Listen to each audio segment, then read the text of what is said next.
Hello, thank you so much for joining us today for our webinar. My name is Lane Consul-Canny. I'm the Senior Associate Director of Alumni Learning with Emory Alumni Association, based here in Atlanta on a nice fall day. Finally, we had a delayed fall and glad to have some cooler temperatures here today.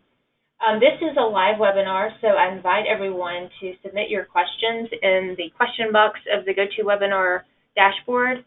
Today we're excited to have Dr. Nicola Bunting with us, and she is very engaging and very interactive and would be very welcome to have questions throughout the webinar. So please, anything that comes to mind about transitions or change, go ahead and type those in, and they'll either be covered in the presentation or she can answer those as they're submitted. Again, this is our digital learning platform, and feel free to check out engage.emory.edu for all of our in-person and other digital programming so you can stay engaged with Emory alumni all around the world. With that, I'd like to introduce Dr. Nicola Bunting. She's a 92 graduate and a team development coach working in the U.S., Asia, Europe, pretty much all international areas.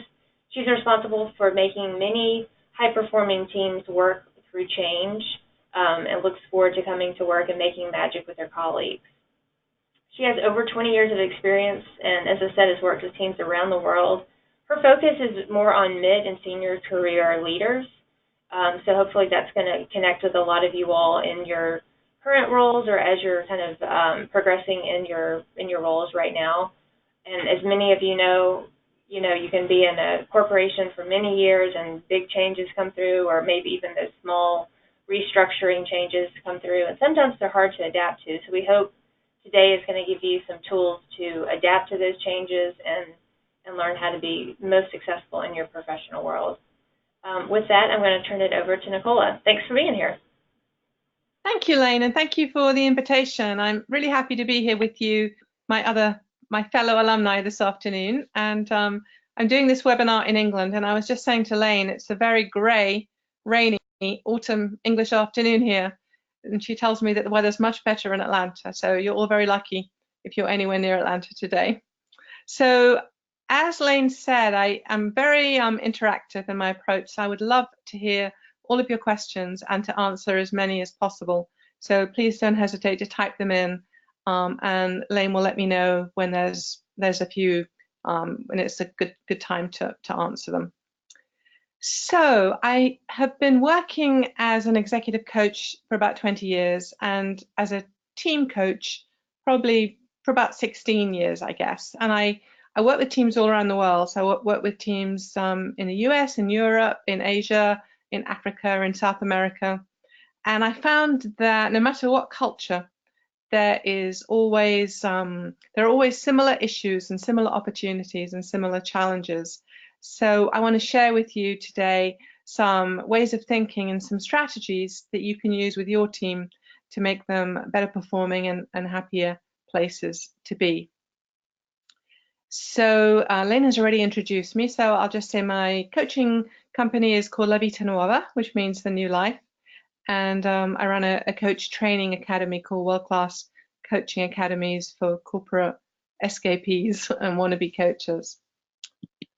Okay, so the first thing I'd like to share with you about teams is that I think there are a lot of misconceptions about teams.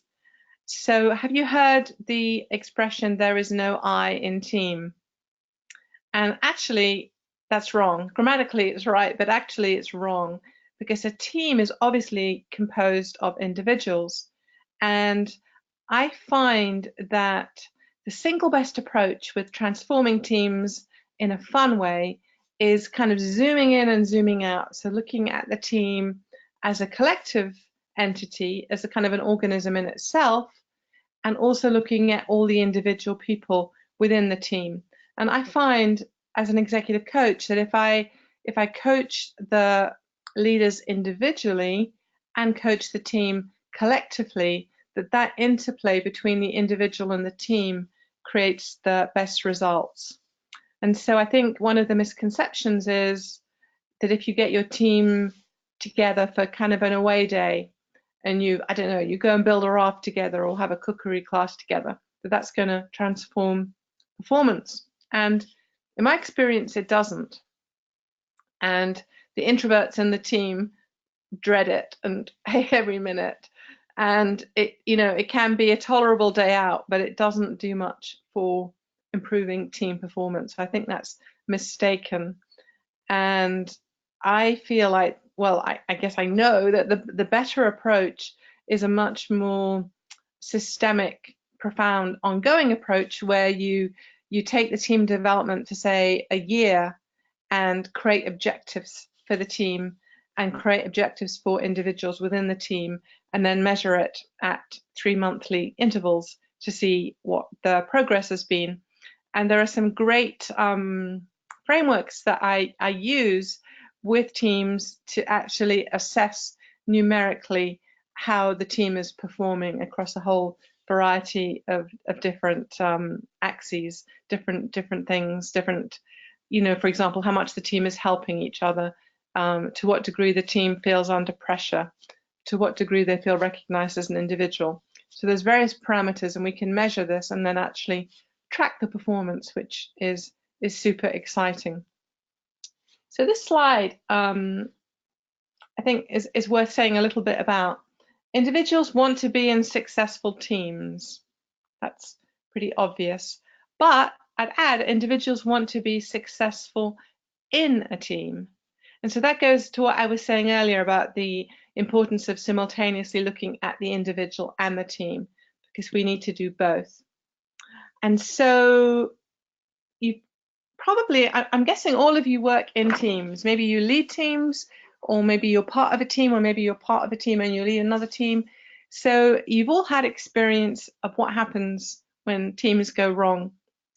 And I'm sure you've all experienced the situation when there's one disruptive or two disruptive, unhappy individuals in the team, and they can sort of poison the atmosphere of the whole team.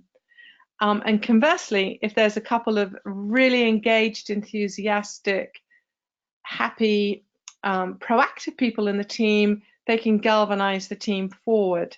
So we have to look at the role of the I in the team and making sure that the individuals are high performing, fulfilled, happy.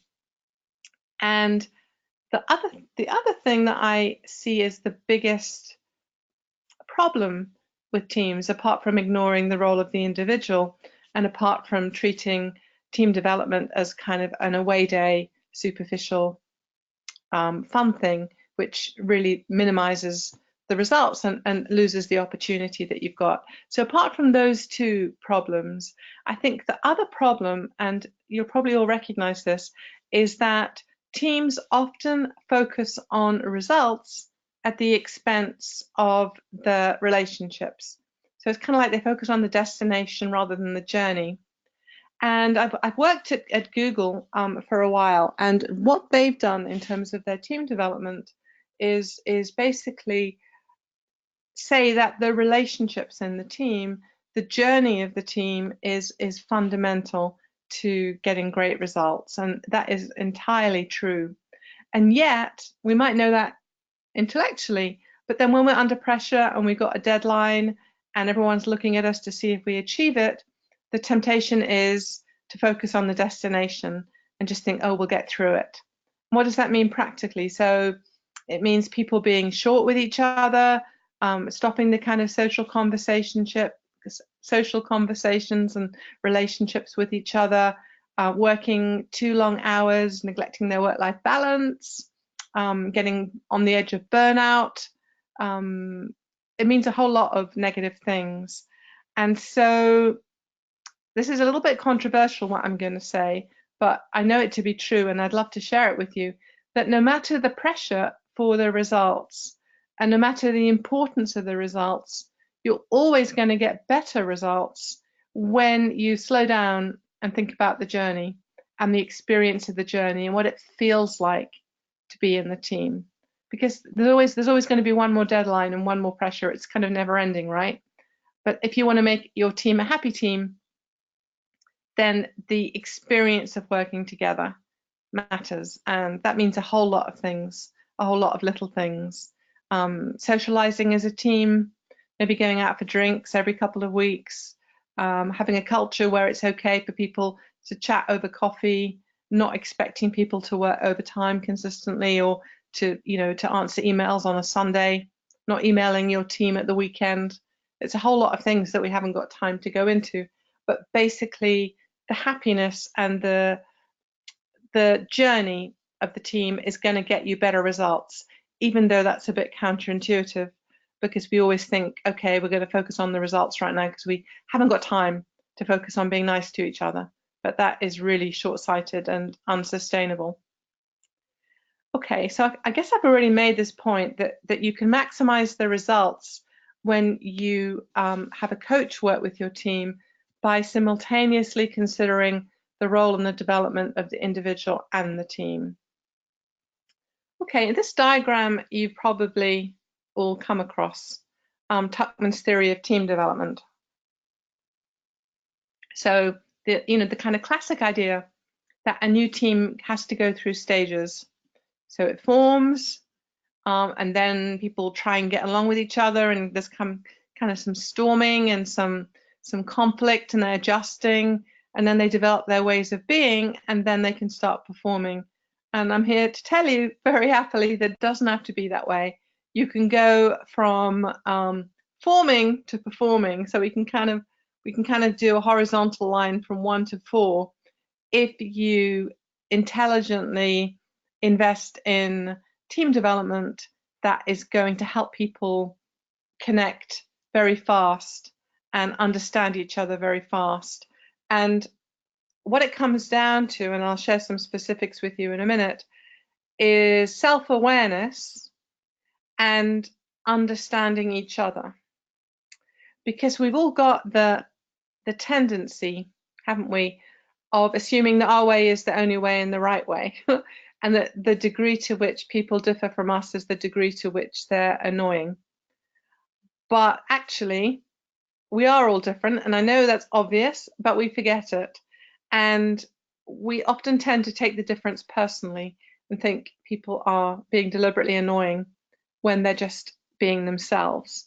And so taking the time to do some exercises to help people understand themselves, which paradoxically most senior executives don't have, I find, even though they've done tons of sort of personality profiles and Myers-Briggs type stuff over the years, they fundamentally aren't that self-aware. And so that self-awareness journey helps them lead themselves and helps them interact infinitely better with their colleagues and therefore create a high-performing team. So here's my definition of a high-performing team. A team of individuals who know how to bring out the best in each other, working in a synergistic way that leads to individual and collective brilliance. What do you think of that? I'd love to know what you think about that definition of a high-performing team, and I'd love to hear what your definitions are too. So if you want to pop them down, and if you've got any questions at this point, I'm going to pause in a minute and answer your questions. But if we look at this for a second, a team of individuals, so you notice I've said a team of individuals, so all the eyes in the team, who know how to bring out the best in each other. And so if people are working in silos and they're working just on their own project and they want to be recognized for their individual brilliance at the expense of the team is going to suffer, and they aren't going to be bringing out the best in each other. And so it's kind of essential that we create the synergy so that individual and collective brilliance coexist and feed off each other.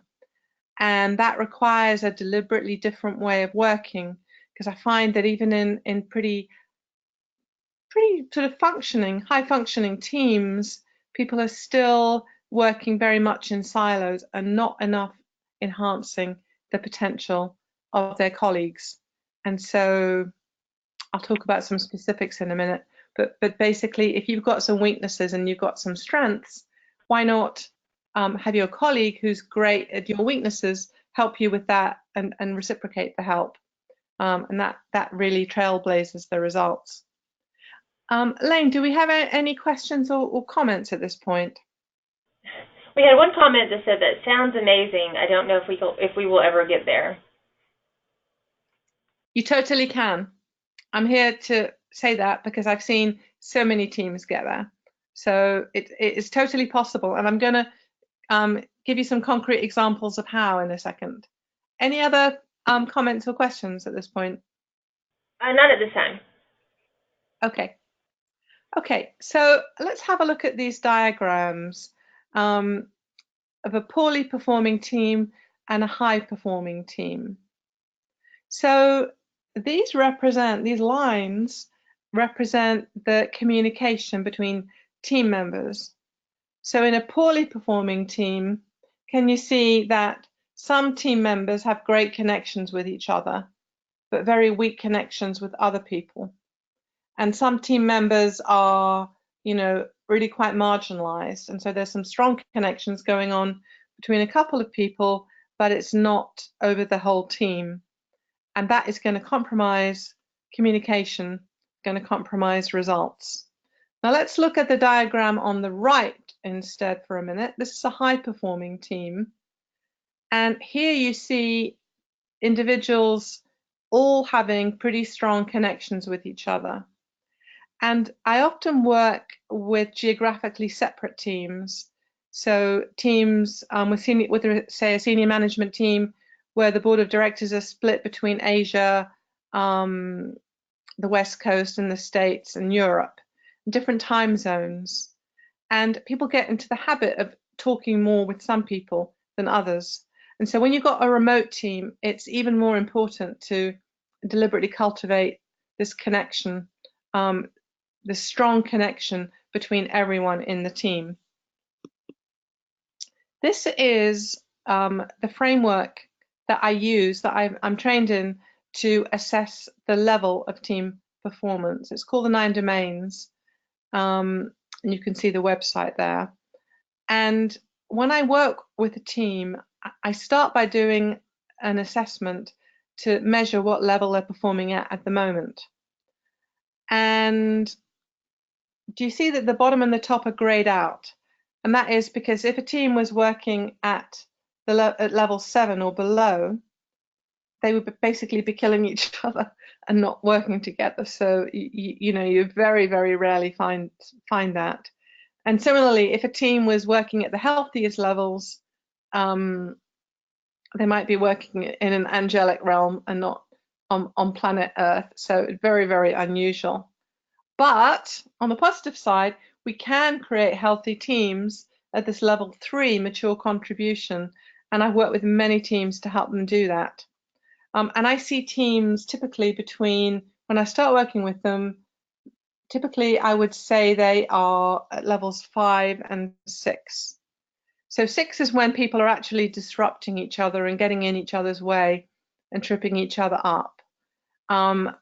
So it's kind of a fairly toxic work environment. Level 5 is when people are manipulating each other and trying to be top dog and trying to show off to the boss. And some people are more dominant. And that is, a fairly uncomfortable place to work and sadly very common. Occasionally I'll see a level 4 team, which is good, but still limited, because what a level 4 team is doing is the individuals are performing their roles well, but it's a bit siloed, like I was saying to you earlier. So they're not working synergistically. Everyone's getting on with their own job and they're doing a pretty reasonable job of doing it and getting good feedback, but they're not working together as well as they might.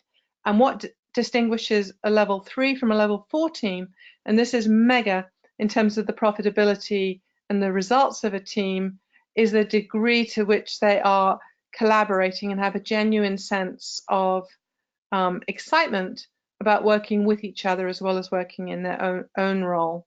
And so when I work with a team, I won't do sort of away day activity that I was talking to you about earlier. Basically insist that we have a year together and we'll do this profile at the beginning, and then our aim is to get to level 3 by the end of the year, which we usually do. And if we don't, then maybe they were starting at level 6 and then they end up, at a high level 4. So it's really nice to be able to measurably assess this difference in performance. And I hope it all gives you confidence too that it is totally doable to deliberately work with your team to make it better and high performing. Okay, here's something else which relates to what I was saying earlier about task versus relationship focus. And I've come up with a new expression that I love. So you've heard of IQ, right? You've heard of EQ. Well, WeQ is, I think, where it's at going forward. So it's the degree to which teams can work brilliantly together is the degree to which companies are going to excel and distinguish themselves from their rivals. So kind of how people work together is the way of the future. And as I was saying to you earlier, it's not kind of a fluffy thing to say how you get there is more important than getting there. And I promise you it's true. Take my word for it, if nothing else, because if you work well together, then you can do amazing things and miracles can happen. And if you don't work well together, you're always going to be limited. And it's about trust. Isn't there a song that goes, it's about trust? I feel like we should be singing. But it is essentially about trust. So when you're in a team at one of the lower levels that I was sharing with you earlier, that's so normal, like interpersonal control or disruptive positions, people are, watching their own backs. They don't trust each other. And that creates cortisol in the body, and it creates a sort of a closed demeanor and an inability to really listen. And so if you're listening to connect rather than listening just so the person can finish talking and you can make your point, which I've seen too much of, you're actually listening to understand, and you show the other person that you're listening to understand. It creates trust, and trust changes everything, and the listening turns into a relationship, which turns into understanding, which means you can then co-create your results. So again, this is super, super important in terms of how you get there. And so the time that you spend, from my perspective, from what I've seen, the time and the money that you spend investing in expert coaching for team development, and the time and energy you spend in supporting your team to become self-aware and understand each other and to have fun together is essential to the results that you want to create. It's not a sort of a fluffy distraction.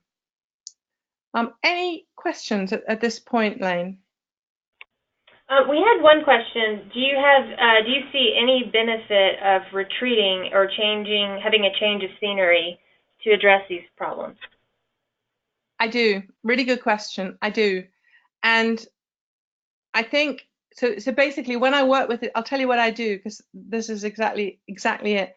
When I work with a team for a year, we start with a couple of days together somewhere beautiful, out of the office for sure. So the team is away from their normal working environment, because if they're in the office or even in the same city or environment as their office, their head is still taken up with day-to-day issues and concerns. But if you get a team away, if you're doing a journey with them for a year, which is what I'd recommend, to kick off the journey with 2 days somewhere beautiful is essential, really, because it gives people an opportunity to connect in a different environment, to relax, to be in nature, to get their guard down, and to learn and to rethink and see differently. So great question, absolutely yes. But that being said, I wouldn't do a retreat for the sake of doing a retreat. I think it needs to be a structured retreat for team development rather than an away day type thing. Okay, kind of a kickoff for a long-term investment. Yeah, exactly. So if you're working with your team for a year and you're investing some money to get expert help with that, it's a great way to start, to take 2 days and go somewhere beautiful and somewhere luxurious. And again, it's not a waste of money, because that environment is so essential And if you imagine instead maybe being in the office building in a conference room with no windows, I think you get my point. I mean, I'm actually thinking like one team that I worked with was in Ghana in Africa, and the CEO rented a boat for the first day, and we all went down the river together, and we did the first day activities on the boat. It was quite a big boat, and that was beautiful. And then last year I was in Myanmar, and they reserved a sort of a luxury historic hotel with beautiful gardens, which was an amazing place to be. And I mean, I could go on with more examples. I did one in New York a couple of years ago for Unilever, and one of the members of the team belonged to this gorgeous country club outside New York, and with a lake and stuff, and we did it there, and that was beautiful. So super important. Anyway, let's get to the nitty gritty because we haven't got much time left. So we talked about what you can do to create self-awareness and understand other team members better. And what I do is I do the team profiling that I shared with you just now, the 9 domains team profiling. And then I also do individual work with each team member on the Enneagram, which is a phenomenal profiling, really holistic, profound personality profiling framework that helps you understand how to be your best, and is it's dynamic. So it doesn't put you in a box. It actually gives you a spectrum of possibilities so you can see how you can develop. And it's magic for helping people understand their colleagues in a whole different way too. And I also love working with strengths, and that is fabulous for a team. I use the Realize 2 strengths framework that looks at realized strengths, unrealized strengths, learned behaviors, and weaknesses. And again, fantastic for collaborative work. So individual performance, yes, but also how a team can pull together and use their strengths together to get amazing results. Okay, wonderful. So I've kind of sped through that, and now I would love to answer any questions that you might have. We had one question. Finding individuals who can create that kind of synergy is a real challenge. What would you suggest for, I guess, after the hiring process, how do you shape people? Yeah. So I think if the team has a particular culture that is dynamic and happy, and if the team is working synergistically and you're recruiting someone else to join it, then what I do with teams that I work with when that happens is I do the Enneagram and strengths profiling individually with the new team member so that they have the same language as their colleagues and they can join in and integrate at that level. And then they share their results with their colleagues so their colleagues understand the new team member at a deeper level. And again, you know, it's a little investment, sure, but I think it's really worthwhile because it shortens the learning curve. And do you remember the Tuckman team development slide that I showed you? And I said you can go from forming to performing. You don't need to go storming, norming, performing. And that is the same with new team members too. And sometimes what I'll do for companies is profile the top candidates to see how people's personalities and strengths fit in with the existing group of people. So that is something else you can consider too, although it's easy to get that wrong. So if you're going to do that, make sure that you know you're getting the right person to help you with that. Other questions? I think that's it for now. We are going to send this recording out to everyone who registered, so if you have any follow-up questions, feel free to email Nicola. Her contact information will be on the slide, nicola@lavitanueva.com. We'll also have that link as well. Any other contact information we should share, Nicola? So basically, I was just going to say to people, thank you for being here. And I'm sorry we couldn't meet in person, but lovely to be with you virtually.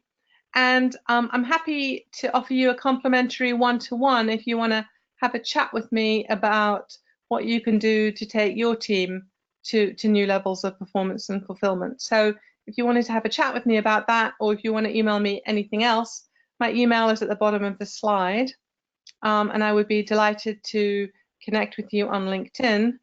And also my World Class Coaching Academy for my coach training website is there, because actually what I'm seeing is a trend at the moment is managers and leaders doing coach training to help them be better leaders. So that's another interesting thing that can help your team.